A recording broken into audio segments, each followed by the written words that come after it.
तो आज हम बात करने वाले हैं इंसानी जिस्म के अंदर मौजूद एक ऐसी सिस्टम की जो बिल्कुल एक मशीन की तरह काम करती है।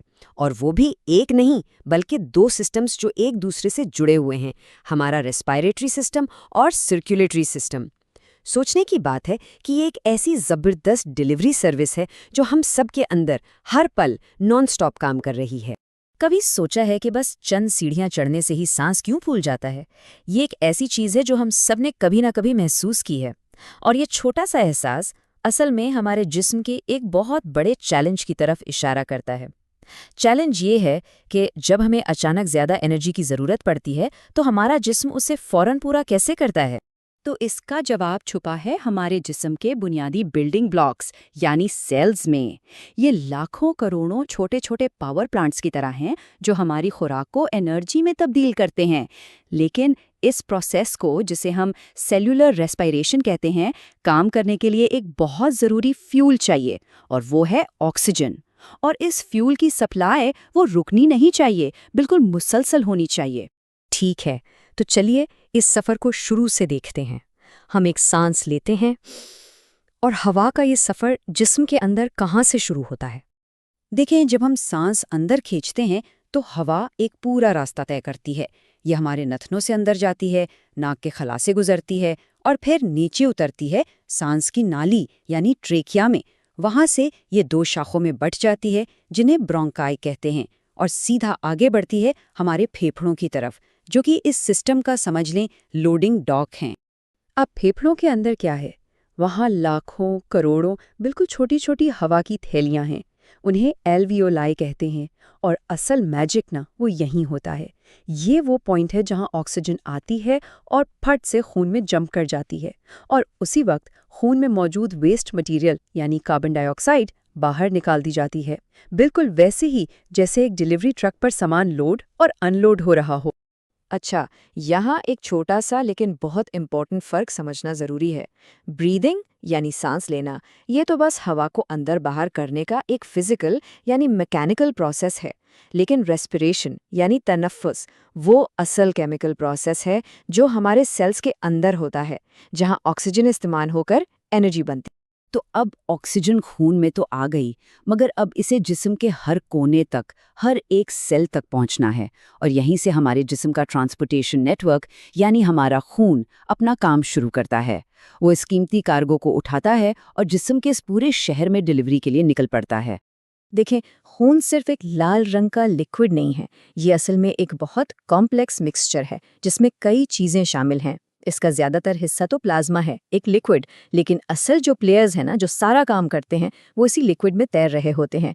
Red blood cells, white blood cells और प्लेटलेट्स। और खून के ये अलग अलग सेल्स ये बिल्कुल एक एक्सपर्ट टीम की तरह काम करते हैं। रेड ब्लड सेल्स को आप ऑक्सीजन कैरी करने वाली डिलीवरी ट्रक्स समझ लें। वाइट ब्लड सेल्स ये हमारे जिस्म की फौज हैं जो हर वक्त जरासीमों से लड़ती रहती हैं। और प्लेटलेट्स ये हैं इमरजेंसी रिपेयर टीम। कहीं भी कोई कट लगे या लीकेज हो, ये फौरन वहां पहुंचकर उसे बंद कर देते हैं। तो ये खून सफ़र कहाँ करता है? इसके लिए पूरा एक रोड नेटवर्क है जिस्म में, जिन्हें हम ब्लड वेसल्स कहते हैं। इसमें आर्टरीज हैं, ये बड़ी बड़ी सुपर हाईवेज हैं जो खून को दिल से दूर लेकर जाती हैं। फिर हैं वेन्स जो खून को वापस दिल तक लाती हैं। और फिर आती हैं कैपिलरीज, ये वो तंग सी गलियां हैं जहां असल डिलीवरी यानी ऑक्सीजन का एक्सचेंज होता है। लेकिन इस पूरे डिलीवरी सिस्टम को, इस सारे नेटवर्क को पावर कहाँ से मिलती है? कौन है जो इस खून को पंप कर रहा है?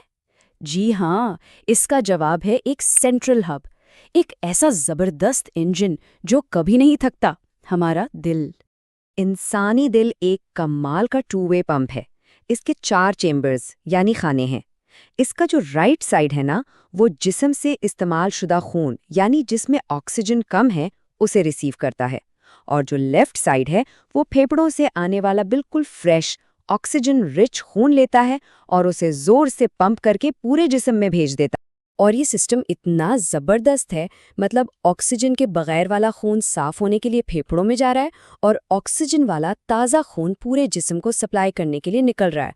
और सबसे इम्पॉर्टेंट बात, ये दोनों रास्ते हमेशा अलग रहते हैं, कभी मिक्स नहीं होते। इसी वजह से ये पूरा सिस्टम इतनी बेहतरीन एफिशिएंसी से काम करता है। ज़रा इस नंबर पर गौर करें, एक साल में एक एवरेज इंसानी दिल कितनी बार धड़कता है?